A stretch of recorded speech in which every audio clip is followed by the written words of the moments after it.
ما اعتقدش ان مفيش حد ما بيحبش الكوكيز. النهارده جايبه لكم وصفه كوكيز خطيره سهله وبسيطه ومكوناتها بسيطه جدا وطعمها رهيب.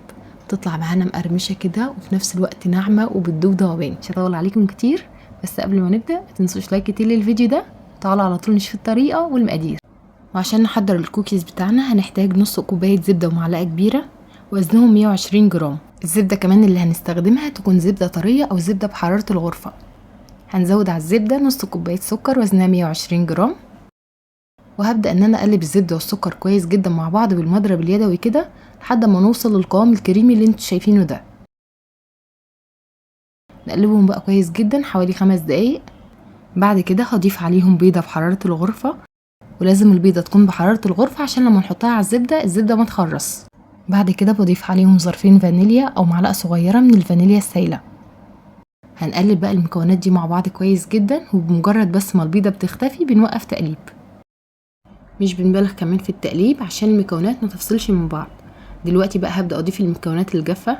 هنحتاج لكوبايتين الا ربع دقيق وزنهم 230 جرام، وهنزود عليهم معلقه صغيره من البيكنج باودر وزنها 3 جرام ورشه ملح صغيره. هنقلب بقى كويس جدا بالطريقه اللي انتوا شايفينها دي بدون اي عجن بايدينا بقى او بالسباتولا. اهم حاجه ما نعجنش نهائي، يا دوب بس نقلب عشان المكونات تتجمع على بعض. العجينه لو اتعجنت هتعمل عرق والكوكيز هيطلع ناشف. احنا عايزين الكوكيز يطلع طري معانا كده وناعم وبيدوب.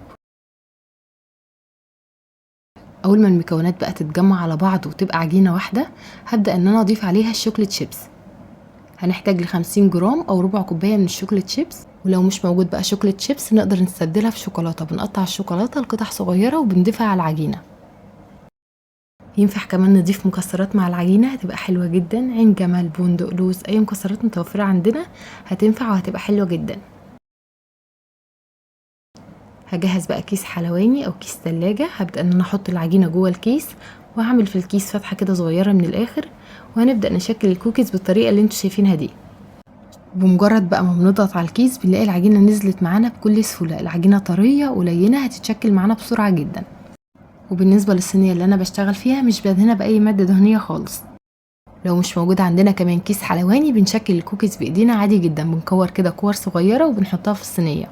زي ما قلنا الصينيه مش بندهنها باي ماده دهنيه خالص.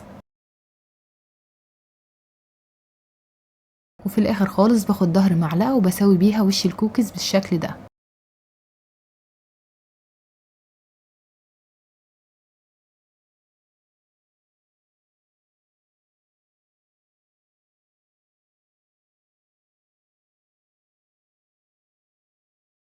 وبعد ما بنخلص بقى بنحط على وش الكوكيز كده كام واحده من الشوكليت شيبس عشان يبقى شكلها حلو.